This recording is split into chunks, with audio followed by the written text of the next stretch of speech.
Hey everybody, welcome to episode 2 of Volks Vanventure vlog. I've decided to narrate this episode so it's slightly shorter than episode 1.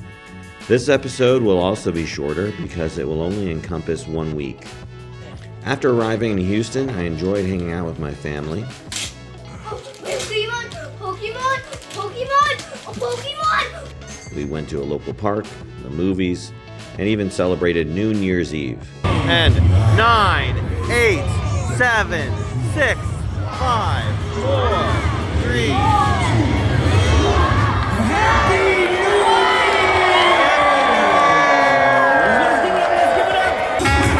Happy New Year! It's not 2025. Say Happy New Year! Only noon. After saying goodbye to them, I got back on the road and headed to my first stop, Austin, Texas. On my way to Austin, I decided to make my first ever stop at a Buc-ee's. This Buc-ee's happened to be in Bastrop, Texas. While I was there, I got some lunch, got some snacks, and a few other things.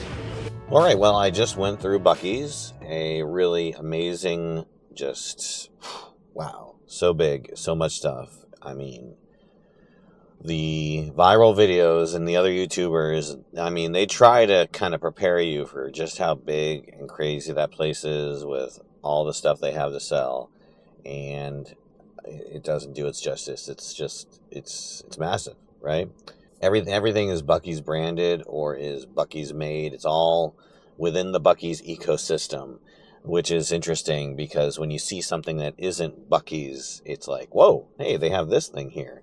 Because like 90% of it's Buc-ee's. The only thing I saw that wasn't Buc-ee's was, I think, the drinks. Maybe that was a bit. Maybe was there? Okay, yeah, there were some like toys and other things in the sort of section that sold that type of stuff. That wasn't Buc-ee's, but if it could be made Buc-ee's or Buc-ee-fied, I should say, because there was like a cutting board I saw that was interesting. And that had like a Buc-ee's branded logo on it. I got a very limited amount of space, so I didn't buy any Buc-ee's merch this time. But I think I got the hits. Let me show you what I got. So I got some Buc-ee chips, which are just potato chips. Let me get my tray out here so I can eat without being a slob. One thing I would say that would be nice is if they had some sort of seating area or something where you could sit and eat in the Buc-ee's, but that's not probably part and parcel with their business plan. They want to get you in and out so other people can come in, and they figure everybody has seats in their car. They can go sit and eat in their car. And so that's what I'm doing. All right, so I also got the beaver nuggets. Had to get the beaver nuggets. Everybody's got the beaver nuggets, right? That's the thing to get. So that'll be a nice little snack for the road. And then I saw the brisket. I saw all the sandwiches, all the meats. So many meats. I couldn't decide on one. So my eyes are probably bigger than my mouth or my stomach. But I decided to go with the Buc-ee's 3-meat sandwich, right? If you can't have one, have them all. So let's go ahead and eat some food. Sausage, brisket, and turkey. Okay, how do I get into this? Oh man, this is gonna be messy.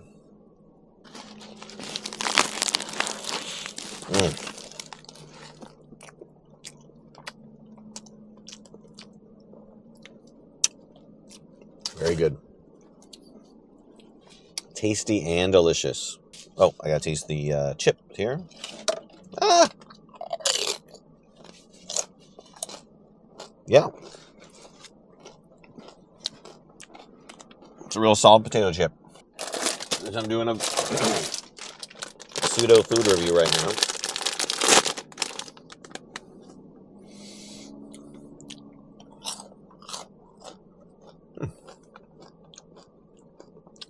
Very good. It's like a puffed corn, sweet, almost like a cereal, like corn pops. Has that sort of similar vibe. Well, I couldn't help myself. I went back into the Buc-ee's, really just to throw away my trash and maybe like look around one more time. And well, came back with some more stuff. All right, so what did I get? Well, I got a cutting board, and then I couldn't leave without getting some jerky. Korean barbecue, because I'm watching the new season of Squid Game right now, so I figure, why not Korean barbecue? Had to get some dessert, so I decided to go with Buc-ee's banana pudding. Got with the small one, okay? So still adhering to my New Year's diet, but I figured, let me try this out, see how it tastes.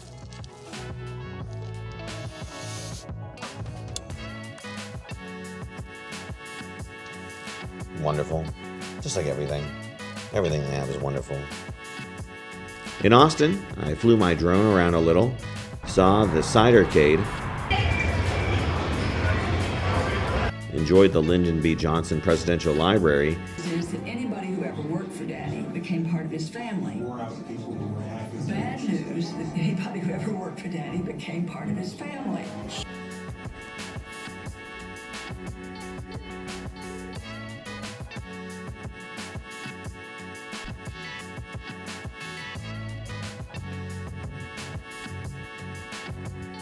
And worked on last week's episode in a local library. The next day, I set off for Sonora, but stopped in Fredericksburg along the way. I went to the Visitor Center and the National Museum of the Pacific War. The expansive museum included multiple exhibits throughout the city, including a section dedicated to multiple military vehicles and Admiral Chester A. Nimitz, a pivotal military leader during World War II. I also made myself some sandwiches in the Buzz.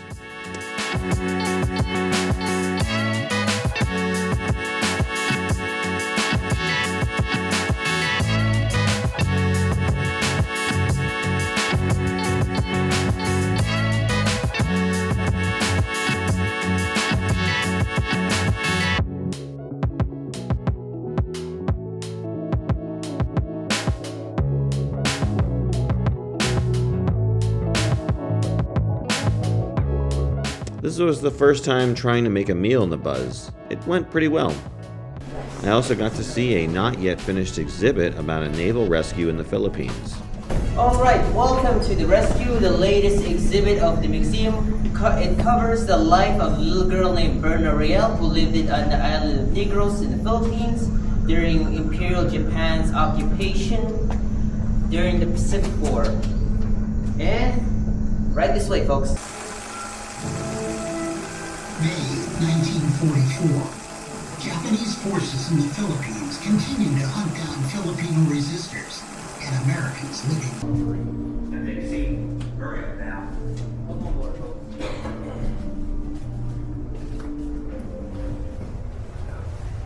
Welcome aboard. Welcome aboard.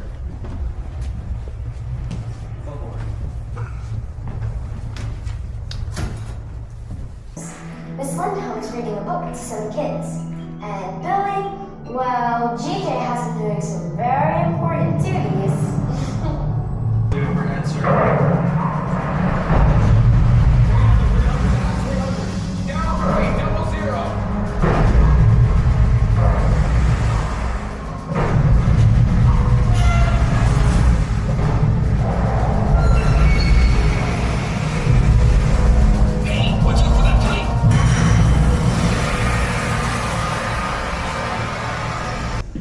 Alright folks, the fun and games are over.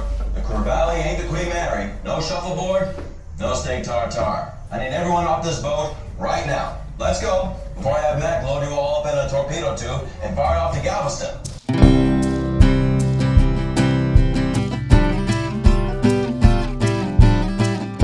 That night, I arrived in Sonora and saw the Caverns of Sonora. They're one of the few privately owned caverns containing some pretty spectacular formations.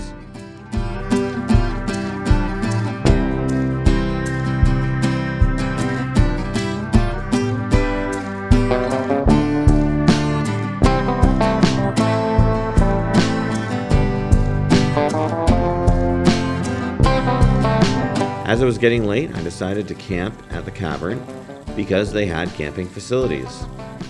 Because my site had power, I gave the Buzz a recharge overnight. This gave me the idea that I could use my camping stops to recharge my vehicle, saving me a little bit of money in charging fees. For the first time, I decided to cook a proper dinner. So I made cheeseburgers using my convection cooktop. Overall, I found the process pretty easy. The next day, I set off for Fort Stockton. Along the way, I stopped at Fort Lancaster and Battlefield State Historic Site, a really well put together attraction. I learned all about this remote outpost and the people who manned it. I thought it was cool that I got to drive in a golf cart around the facility.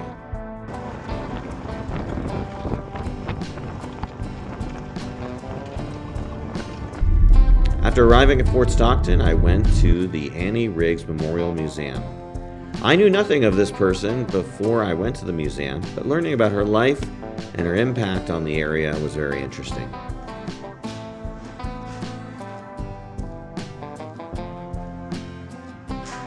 Next, I visited the Fort Stockton Historic Site and got to see how forts looked in the past. This took me into the evening, and I decided to bed down for the night in an RV park, as it had amenities and allowed me to charge overnight. I decided to make pasta for dinner. The convection cooktop worked very well.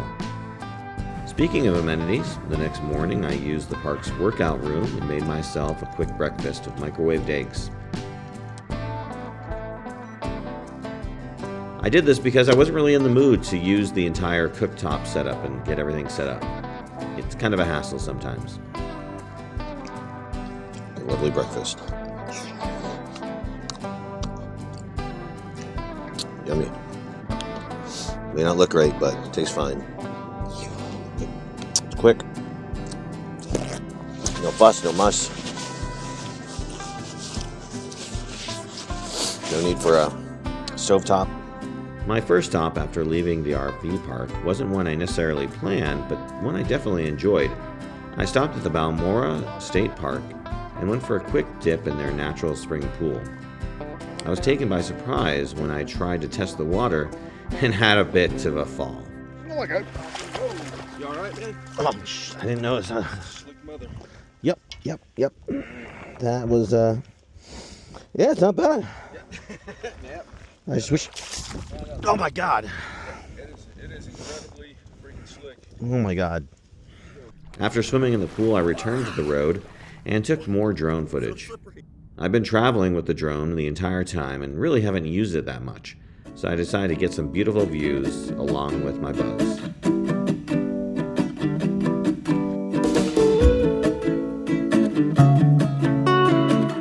That night, I arrived in El Paso and set up my Buzz at the Fort Bliss RV Park. I shaved before arriving because I was looking a little shaggy and didn't want to present an unprofessional appearance at a military installation.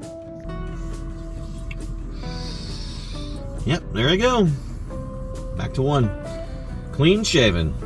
I arrived pretty early in the day and decided to set up a canopy attachment I'd purchased just to see if it worked. While not something I think I'd use all the time, it is something I could see myself using on longer camping trips.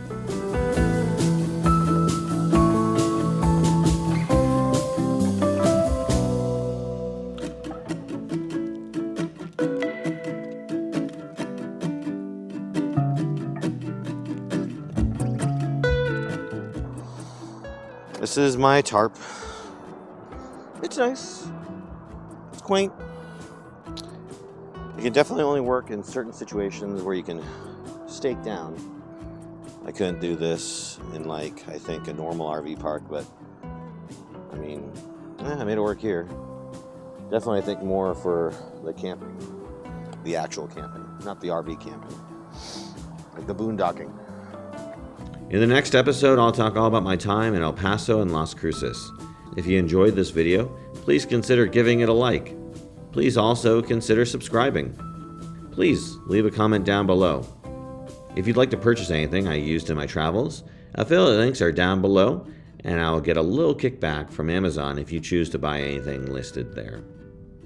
Thanks again for watching, and I'll see you all next week.